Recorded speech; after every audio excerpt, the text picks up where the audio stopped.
Good morning बच्चों।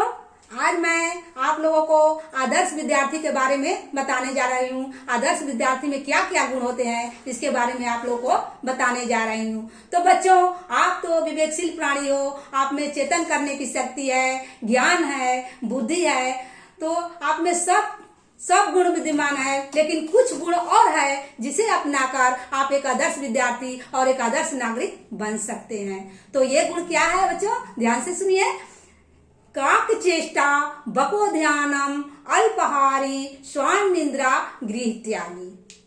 ये 5 गुण विद्यार्थी को अवश्य होना चाहिए। काक चेष्टा, कौवे की तरह चेष्टा होनी चाहिए।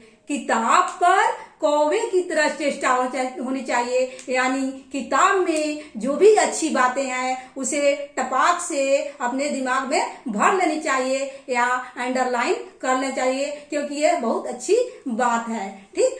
बको ध्यानम, एकाग्रचित्त होकर पढ़ना चाहिए। जब आप पढ़ रहे हैं, किताब को पढ़ रहे हैं, तो कभी भटकना नहीं चाहिए, इधर उधर ध्यान नहीं करना चाहिए। केवल पढ़ रहे हैं तो पढ़ाई पर भी ध्यान रहना चाहिए, एकाग्रचित्त होकर पढ़ना चाहिए। जैसे बगुला क्या करता है, मछली पर ध्यान लगाया रहता है, एकाग्रचित्त ध्यान लगाया रहता है, उसी तरह आप लोगों को ध्यान लगाए रहना चाहिए। इसके बाद श्वान निद्रा, कुत्ते के समान सोना चाहिए।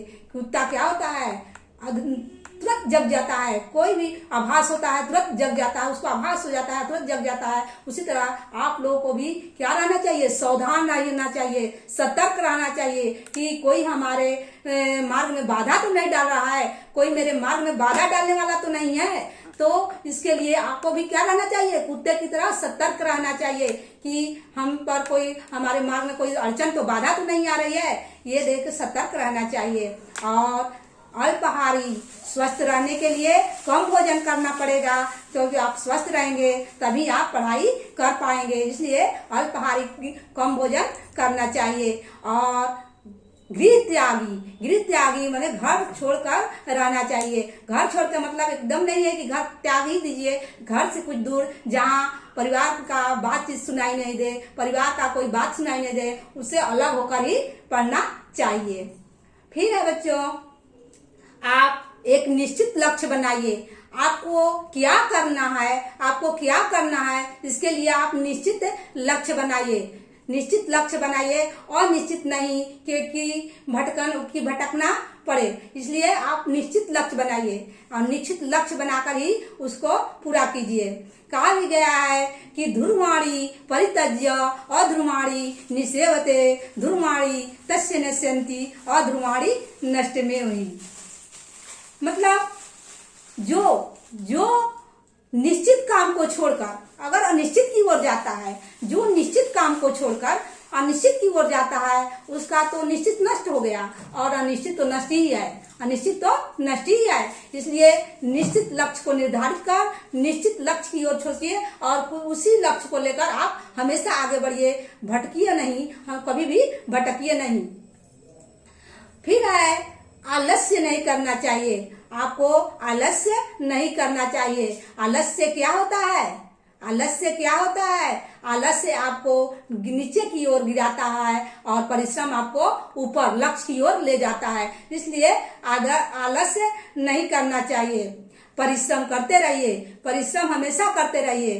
कहा भी गया है, परिश्रम सुखार्थी कुतो विद्या, विद्यार्थी कुतो सुखम। विद्यार्थी सुखार्थी कुतो विद्या और विद्यार्थी कुतो सुखम। सुखार्थी त्यजेत विद्या और विद्यार्थी त्यजेत सुखम। सुख चाहने वाले को विद्या कहाँ है, सुख चाहने वाले को विद्या कहाँ है, और विद्या चाहने वाले को सुख कहाँ है। अगर आप विद्या चाहते हैं तो आप सुख चैन को त्याग दीजिए।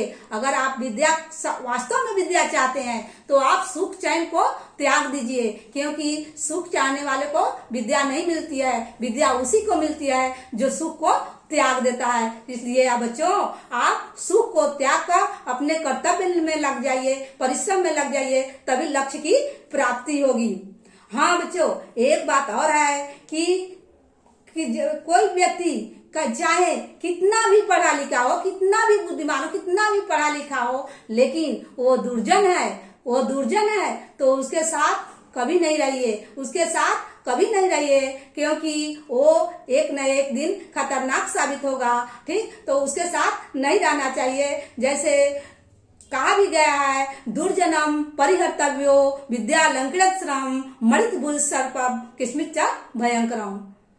कहा गया है कि कितना भी बुद्धि विद्या हो, लेकिन व्यक्ति अगर दुर्जन है, यदि व्यक्ति खराब है, उसके साथ नहीं रहो, उसके साथ नहीं रहो, क्योंकि वह एक न एक दिन तुमको खाई में गिरा देगा। जैसे मणि से भूषित सर्प भी क्या होता है, सर्प भी होता है। सर्प में क्या रहता है, मणि रहता है, लेकिन वो क्या फिर भी क्या है, एक न एक दिन डस लेगा, एक न एक दिन डस लेगा। उसी तरह व्यक्ति कितना भी पढ़ा लिखा हो, कितना भी विद्वान हो, लेकिन वो दुर्जन है तो उसके पास मत रहिए, नहीं तो एक न एक दिन तुमको क्या कर लेगा, डस लेगा। आलस्य तो एकदम छोड़ देना चाहिए। आलस्य आपको नीचे खाई में गिराएगा, आलस्य आपको खाई में गिराएगा, और परिश्रम आपको कहाँ ले जाएगा, लक्ष्य के प्राप्ति की ओर ले जाएगा। आलस्य ही मनुष्य राणा शरीरस्थो महारिपु। आलस्य मनुष्य के शरीर में रहने वाला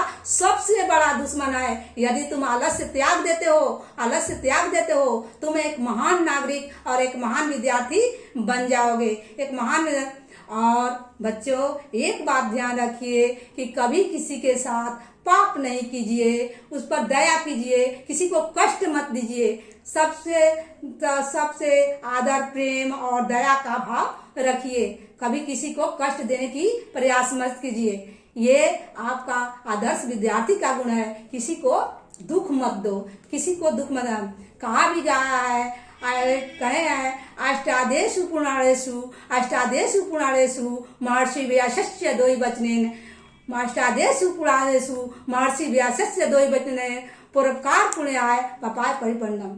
कि 18 पुराणों में महर्षि व्यास का 2 वचन है कि परोपकार करने से, दूसरों की भलाई करने से, दूसरों की मदद करने से पुण्य मिलती है। दूसरों की अगर हम मदद करेंगे तो क्या मिलेगी, पुण्य मिलेगी, और दूसरों को हम कष्ट देंगे तो हमको क्या होगा, पीड़ा मिलेगा। दूसरों को हम पाप करते हैं तो हमें पीड़ा मिलती है। दूसरों पाप करते हैं, अगर हम किसको कष्ट देते हैं, पाप करते हैं तो पीड़ा मिलती है। और बच्चों देखिए, ये तो हो गया। अब आप प्रकृति से सीख लीजिए, प्रकृति से भी सीख लीजिए।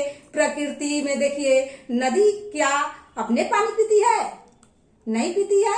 अपने तो पानी नहीं पीती है, वो दूसरे के लिए पानी बहती है, दूसरे को पानी देती है। इसी तरह आप में भी परोपकार की भावना होनी चाहिए। अगर आप आदर्श विद्यार्थी हैं तो आप में परोपकार की भावना होनी चाहिए। सबके भलाई करिए, सबसे प्रेम से रहिए। ठीक, यही परोपकार की भावना होनी चाहिए। क्या फल पेड़ अपने फल खाता है? अपने लिए नहीं, ये दूसरों को देता है। पेड़ छाया दूसरों को देता है। इसीलिए आप लोग भी बच्चों, आप लोग भी क्या कीजिए, दूसरे को के परोपकार कीजिए, दूसरे की भलाई कीजिए, दूसरे की गरीबों की मदद कीजिए, गरीबों को समझिए कि गरीब क्या। और सबसे बड़ा कर्तव्य है, आप लोग अपना मेहनत हमेशा लगातार करते रहिए, क्योंकि अगर आप लगातार मेहनत करेंगे तो आप लक्ष्य की प्राप्ति अवश्य कर जाएंगे। अगर आप लक्ष्य की प्राप्ति कर लेंगे तो ये देश एक आदर्श देश बन जाएगा, जहाँ अपने माता पिता गुरुजन ये सब की आज्ञा और आज्ञा का पालन करना चाहिए, क्योंकि माता पिता और गुरु ही ऐसे हैं जो आपको एक अच्छी सीख देते हैं और एक आदर्श विद्यार्थी बनाते हैं। तो आदर्श विद्यार्थी बनने के लिए माता पिता और गुरु का आज्ञा जरूर मानना चाहिए, और जो कहते हैं उसको ध्यान से सुनना चाहिए कि आखिर ये क्या कह रहे हैं। तब आप एक आदर्श विद्यार्थी बन सकते हैं, आप एक आदर्श विद्यार्थी बन सके। इसके साथ ही सबसे मिलजुल कर रहना सीखिए। सबसे अगर मिलजुल के रहते हैं तो और अच्छा वचन बोलते हैं तो किसी को कोई दिक्कत नहीं होगा। सब आपका क्या करेंगे, सम्मान करेंगे, सब आपका सम्मान करेंगे। तो बच्चों इतना ही, अगर आप इतना समय, इतना गुण आप में होगा, आप अगर इतना गुण अपनाएंगे तो आप अवश्य ही एक महान विद्यार्थी बन जाएंगे, एक अच्छे विद्यार्थी का गुण आप में हो जाएगा और आप ये समाज के आदर्श नागरिक बन सकते हो। धन्यवाद।